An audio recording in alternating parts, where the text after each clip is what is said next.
School. Today, I would like to discussing with the poem by Robert Frost in the 10th class, The Dust of Snow. Robert Lee Frost was an American poet. He was born on 29 March 1874 in California, United States and died on 1963 on 23rd January. He was awarded by his collection of poetry on Pulitzer Prize.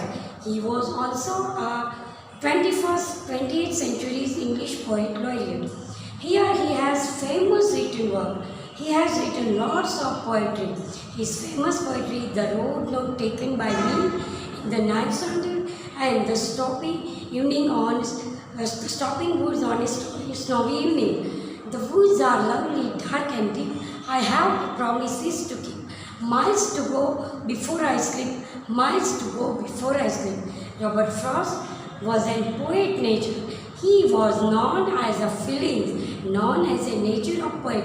His nature, his feelings dealt with the nature. Here also poet gives the contractions between how the poets change the mood and how the mood change in the poem. Here the poem Dust of Snow, let's explain. Here the Dust of Snow is a lyrical poem with the two stanzas. In the first stanza, the way a crow, when the poet was traveling and when he sat under a hemlock tree. Hemlock is a particular tree which has small white flowers. It's a particular known as a bad omen, known as a poisonous tree.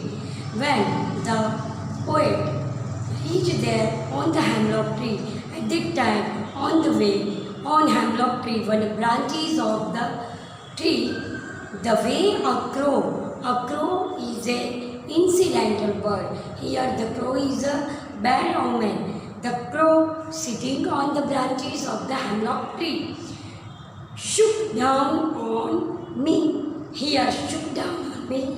The mood is changed. Shook down on me means the poet have little bit changes on the mood because of sitting on the branches of crow. Some dust of snow covering on his face. Some dust of snow falling down on his body. The dust of snow is a fine powdery form of the snow. Means like from a hemlock tree, the poet was standing under the hemlock tree. From the hemlock tree, one snowy powdery form touched to his body, and here the poet had such a strange feeling, such amazing feeling, felt like that. Now the second stanza has given my heart. Here my heart has a whole body part. A change of mood. Mood is given change and gave some part a little bit. Here in the second stanza, the poet has completely changed the mood. How the spiritual atmosphere came and how his feelings changed from the covering of the snow and saved some part of a day I rued. Here, rued means regretted. Here the poet has regret something. So Robert Lee Frost given the very particular idea of this poem. Let us understand more about the Dust of Snow, written by Robert Lee Frost, born on 29th March 1874, died on 23 January 1963, born in California and died in Boston. He was awarded in Pulitzer Prize. It is a heartbeat of this poem. Hemlock. Hemlock is a poisonous plant that has small white flowers. Rude means a greater felt bad. Hello. We already seen two stanzas of the poem, The Dust of Snow. Here Robert Lee Frost, how he happy. He says us that how some little incident change his life, change his mood and give the happiness. When he sits under the hemlock trees and the sitting on the branches of a tree, one crow it's a bad omen. And significance of a hemlock tree also are that when completely negative in a mood, when he sits under that negative mood, negative area, and how the dust of snow change his mood, how the dust of snow change his particle of powdery form of snow, change his mood, and thinking about his positiveness, and at last he thinks about that now the remaining day of mine is given the best, because he also think about that, he also regretted about the day. Here in the poem, 2 to 3 figure of speech used. There are 256 figure of speech, as you already know about simile, personification, hyperbole. But here in this poem, the dust of snow is a particular part of a poem, and here we use two figure of speech, oxymoron and antithesis, because here completely opposite given. When the completely opposite action given, at that time two figure of speech shown, one is antithesis and another is oxymoron. And in the another line of the stanza, that has given my heart, a change of mood. Heart is a hall when some little part of body shows about the hall. At that time, one figure of speech, synecdoche, is present. To hear one another figure of speech also present, that is metonymy. When the days change into regret, the days change. I wish now my holidays to become past in a fully with happiness. So here in a poet have a metrical lines used in his poem, and every time poet use about his metrical lines and metrical poetry thinking. So here 2 to 3 figure of speech used. Number 1 is oxymoron and antithesis. When oxymoron used, this is the key word.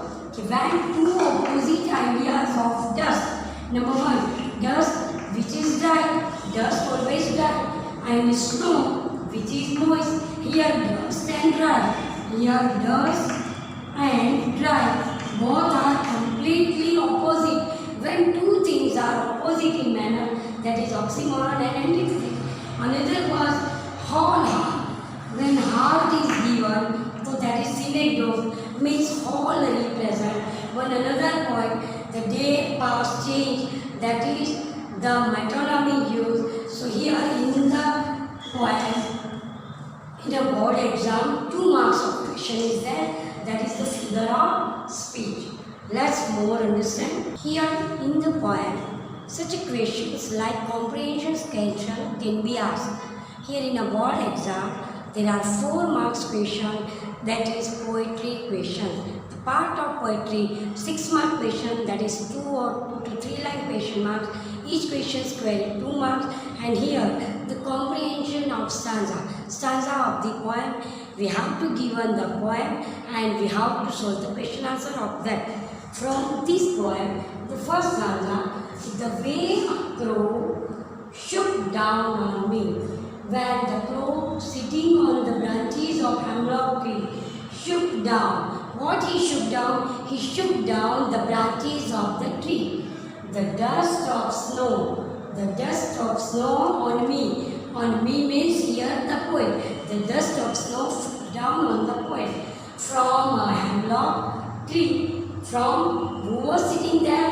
Crow. So here one question is asking like that. Which bird did the poet see? So we can give the answer crow. Right? Which bird? So we can write the answer the poet saw. Here see change into so because here past tense given. The poet saw a crow. Second question. What did the bird do?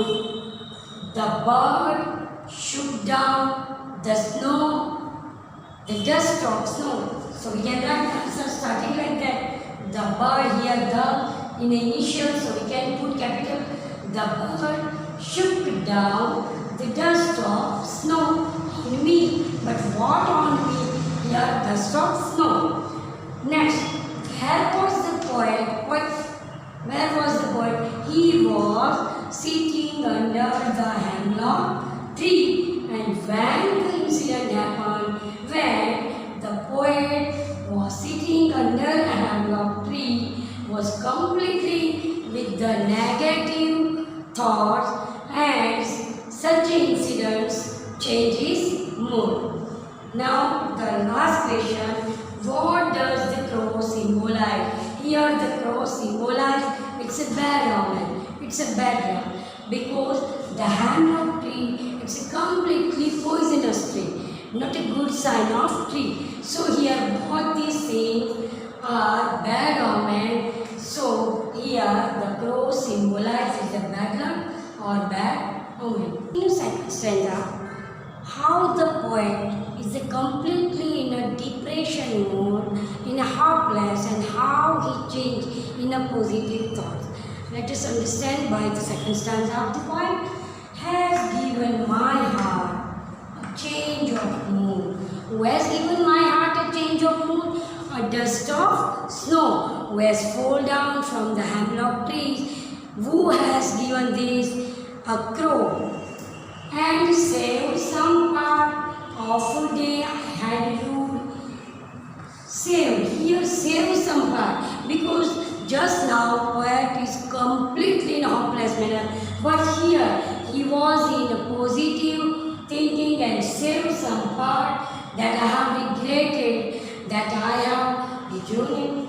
Here in the poem, which rhyming scheme used, heart, part, it's a rhyming that we can say, mood, ruse, that is another part we can say. So in this poem, all the stanza have this type of rhyming scheme, A, B, A, B. So we can say that rhyming scheme of this poem is A, B, A, B. The another poem of Robert Frost is The Fire and Ice. Here Robert Frost exclaims about that the world will end by only two options. Either it will end by fire and or by ice. Here Robert Frost tells about Earth that the world have only two options to destruction their life. The world, here the poet's ironic style of writing, it's very much emphasized here. Here the poet Robert Frost exclaims about that, how the life will end, how the world will end. Only two options we have, by destructions of fire or by ice. Nothing is another alternative. Let's explain the poem. Fire and Ice by Robert Frost. Some say the world will end in fire. Someone says that the world will be destroyed by fire. Here fire is a symbolized of strong desire. Some say in ice. Someone said that it will be destroyed by ice. Nothing is another alternative. But here fire is a strong hotness, and ice is a negative of completely coldness. From what I have state of desire, here we have desire, lust, completely. We have wealthy, strong desire to become rich, strong desire to become wealthy. Lust we have. I hold with those who favor fire. I hold and agree with that. I suppose with that who favor the fire. But if it had to perish, if it is die or destroyed, if it is died or destroyed twice, another time, if twice it will die another time twice. I think means here poet think, Robert Frost think. I know enough to hate. Hate is also one considered part of to destroy the life and to destroy the world. To say that for destruction eyes, it also great and would suffice, means would sufficient. If fire or ice will destroy the world, and hate is also for sufficient, because we all have anger with each other, we all have envy with each other. So if we have envious with each other, if we have lots of problem with others, it is sufficient to end the life. All the global warming, we end up the life by man themselves. Man is the main object to complete the whole world. Day by day, for our lust, day by day, for our healthiness, we cut the trees. No one can plant the trees more and more. So how can the rain will come? How can the we will hit if we give the reason of sun? Sun is giving more and more hot, but the cold is giving coldness. So man is the main object to destroy the life of human being. Let us understand more about how many figure of speech used in this poem. Let's understand the figure of speech. How many figure of speech used in the stanza? Here in Robert Frost's poem, two stanzas are given. In the first stanza, some say the world will end in fire, some say in ice. Here some words, two times repeated here. So repetitions, figure of speech repetition used here when the opening words are repeated. Another metaphor here, fire and ice, completely opposite ideas. Fire means strong emotions, desire, lust, while ice means hatred and insensitivity. Another third figure of speech used here, that is antithesis, opposite ideas. Fire is a hot emotion, while ice is a cold emotion. So when the opposite ideas are given, at that time antithesis figure of speech used. Another, for fire and ice, metonymy also used. Here when metaphor used, same time metonymy also we can say that. Then another line, if it will perish twice. Perish means die, destroy, twice. It's actually human being acting. Bar bar, lagatar, once again. Twice means more than. So then it's an action of human being. So we can say for perish die, for perish twice. Personification also used, and it is the exaggeration part of perish. Exaggeration parts of perish, die twice, that is hyperbole too. So here in the poem, fire and ice, repetition, metaphor, antithesis, metonymy, personification, hyperbole, and also alliteration. One time, for, ff word is always used, that is also alliteration. How you all understand this poem very well. Thank you.